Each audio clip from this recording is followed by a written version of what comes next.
இனிய உறவுகள் அனைவருக்கும் இனிய காலை வணக்கம். இன்றைக்கி நம்ம பார்க்க போகிறது விநாயகர் சதுர்த்தி ஸ்பெஷல் பால் கொழுக்கட்டை பாயாசம் தாங்க பண்ணியிருக்கிறோம். வழக்கம் போல் செம்ம டேஸ்ட்டாக சூப்பராக பண்ணி அசத்திருக்கேங்க.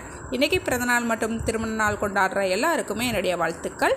புதுசாக என்னுடைய வீடியோவை பார்க்குறவங்க ப்ளீஸ் சப்ஸ்கிரைப் பண்ணிவிட்டு பாருங்கள். இப்போ வாங்க நம்ம ரெசிபி எப்படி பண்ணலான்னு பார்த்துடலாம். இப்போ ஒரு கடாய் அடுப்பில் வச்சுக்கிட்டு இதில் 1.25 கப்புக்கு தண்ணி சேர்த்துக்கலாங்க. தண்ணி சேர்த்துட்டு ஒரு 1.5 ஸ்பூனுக்கு நாட்டு சக்கரை சேர்த்துக்கலாங்க. சேர்த்துட்டு இந்த நாட்டு சக்கரை நல்லா கரைஞ்சி வரணும். அதுலேயும் கொஞ்சமாக உப்பு சேர்த்துக்கலாம். உப்பு சேர்த்துட்டு நல்லா ஒரு தடவை கலந்து விட்டுக்கலாம். பாருங்கள், நாட்டு சக்கரை நல்லா கரைஞ்சி நல்லா தண்ணியும் ஒரு கொதி வந்துருச்சு. இதில் 1 கப் பச்சரிசி மாவு சேர்த்துக்கலாங்க. சேர்த்துட்டு நல்லா ஒரு தடவை கலந்து விட்டுட்டு அடுப்பை ஆஃப் பண்ணிக்கலாம். பாருங்கள், மாவை நல்லா இந்த மாதிரி கெட்டியான பக்கம் வரந்துட்டிக்கும் நல்லா கலந்து விட்டுக்கலாம். பாருங்கள், நல்லா கெட்டியாக நல்லா மாவை கலந்து எடுத்துக்கிட்டாச்சு. இப்போ இதை ஆறவும் நல்லா கையில் கொஞ்சமாக நெய் தடவிக்கிட்டு இந்த மாவை நல்லா பிசைஞ்சு எடுத்துக்கலாங்க. பாருங்கள், மாவை இந்த அளவுக்கு நல்லா பிசைஞ்சு எடுத்துக்கிட்டு இதை மூடி வச்சிடலாங்க. இப்போ ஒரு பாத்திரம் அடுப்பில் வச்சுக்கிட்டு இதில் 1 கப் தண்ணி சேர்த்துக்கலாங்க. பாருங்கள், 2 ஸ்பூனுக்கு நைலான் ஜவ்வரிசி எடுத்துருக்கேங்க. இப்போ இதில் சேர்த்துக்கலாங்க. நல்லா கழுவிட்டு தான் எடுத்துருக்கிறேன். இதை சேர்த்துக்கிட்டு அடுப்பு மிதமான தீயில வச்சு இதை நல்லா வேக விடலாம். இப்போ இது வெந்துக்கிட்டு இருக்கிற நேரத்தில் நம்ம அந்த மாவை சின்ன சின்ன உருண்டைகளாக நம்ம உருட்டி எடுத்துக்கிற போகிறோங்க. இப்போ அந்த மாவுலேருந்து கொஞ்சமாக மாவு எடுத்துக்கலாம். நல்லா கையில் இந்த மாதிரி தேய்ச்சிட்டு இந்த மாதிரி நல்லா உருட்டி எடுத்துக்கலாங்க. அதுக்கப்புறம் மறுபடியும் கொஞ்சமாக மாவு எடுத்துக்கலாம். பாருங்கள், இந்த மாதிரி ரவுண்ட் ஷேப்புக்கு நல்லா உருட்டி எடுத்துக்கலாங்க. அதுக்கப்புறம் மறுபடியும் கொஞ்சமாக மாவு எடுத்துக்கலாம். மாவு எடுத்துகிட்டு பாருங்கள், சிலிண்டர் ஷேப்புக்கு இந்த மாதிரி உருட்டி எடுத்துக்கலாங்க. இது போல் நான் எல்லாத்தையும் உருட்டி எடுத்துக்கிட்டேங்க. நல்லா சூப்பராக ரெடி பண்ணி எடுத்துக்கிட்டாச்சு. இப்போ நம்மளுக்கு ஜவ்வரிசியுமே சூப்பராக வெந்து வந்துருச்சுங்க. இந்த அளவுக்கு வெந்தால் போதும். இப்போ இது கூடவே 1 கப் காய்ச்சி ஆற வச்ச பால் சேர்த்துருக்குறேன். நல்லா இதை சேர்த்துட்டு கூடவே 1 கப்புக்கு மறுபடியும் தண்ணி சேர்த்துக்கலாம்.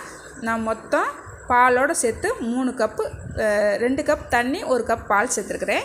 இப்போ நம்ம உருட்டி வச்சுருக்கிற மாவுகளை உள்ளே சேர்த்துட்டு நல்லா ஒரு தடவை கலந்து விட்டுக்கலாங்க. பாருங்கள், ரொம்ப நம்ம இப்போ கரண்டி ரொம்ப சேர்த்துடக்கூடாது, கொஞ்சம் குழஞ்சி போனது போல் ஆயிரும். இப்போ நல்லா 2 நிமிஷத்துக்கு நல்லா வேக விட்ட பிறகு ஒரு 1 ஸ்பூனுக்கு அரிசி மாவு எடுத்து 2 ஸ்பூன் தண்ணி சேர்த்துட்டு நல்லா கரைச்சி சேர்த்துருக்குறேன். நல்லா ஒரு தடவை கலந்து விட்டுக்கலாம். நல்லா கொழக்கட்டை 2 நிமிஷத்துக்கு நல்லா வேக விட்டுட்டேன். சூப்பராக நம்மளுக்கு வெந்து வந்துருச்சு. பாருங்கள், நல்லாவே வெந்து வந்திருக்கு. இந்த அளவுக்கு வெந்துக்கிட்டால் போதும். இப்போ இதில் ஒரு 1/2 கப்புக்கு சுகர் சேர்த்துருக்கேன், ஒயிட் சுகர் சேர்த்துருக்கேங்க. மறுபடியும் ஒரு 1/2 கப்புக்கு நாட்டு சக்கரை சேர்த்துருக்குறேன். நாட்டு சக்கரை அதிகமாக நம்ம 1 கப்புக்கு சேர்த்தோம்னா கலர் கொஞ்சம் மாறிடும். அதனால் லைட்டான கலரில் வரணும்னு சொல்லிட்டு கொஞ்சமாக ஒயிட் சுகரும் நாட்டு சக்கரையும் நான் மிக்ஸ் பண்ணி சேர்த்துருக்கேங்க. இப்போ நல்லா ஒரு தடவை கலந்து விட்டுக்கலாம். இது சேர்த்தா பிறகு நல்லா கொதிக்க விட்டுறலாம் ஒரு தடவைக்கு. பாருங்கள், நல்லா கொதி வந்துருச்சு. இந்த நேரத்தில் ஒரு 1/2 ஸ்பூனுக்கு ஏலக்காய் பொடி சேர்த்துக்கலாங்க. வாவ், நல்லா கமன்னு வாசனையோடு சூப்பராக நம்மளுக்கு ரெடி ஆகிக்கிட்டு இருக்கு. இங்கே பாருங்கள், சூப்பராக வெந்து வந்திருக்கு. இப்போ இதுக்கு நம்ம ஒரு தாளிப்பு கொடுத்துட போகிறோம். இப்போ ஒரு தாளிப்பு கடாய் அடுப்பில் வச்சுக்கிட்டு இதில் ஒரு 1.5 ஸ்பூனுக்கு நெய் சேர்த்துக்கலாங்க.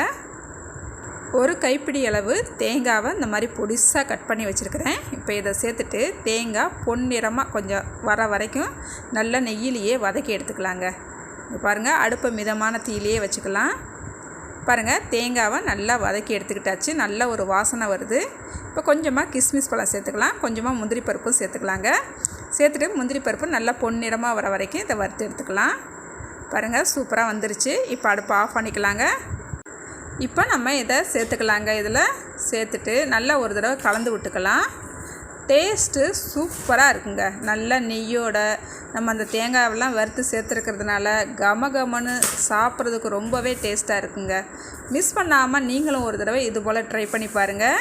ட்ரை பண்ணிவிட்டு எப்படி வந்துச்சுன்னு மறக்காமல் கமெண்ட்டில் சொல்லுங்கள். இந்த வீடியோ உங்களுக்கு பிடிச்சிருந்தா லைக் பண்ணுங்கள், ஷேர் பண்ணுங்கள். புதுசாக பார்க்குறவங்க மறுபடியும் சொல்கிறேன், என்னோடய சேனலை சப்ஸ்கிரைப் பண்ணிக்கோங்க. பாய். அடுத்த ஒரு ரெசிபியில் பார்க்கலாங்க.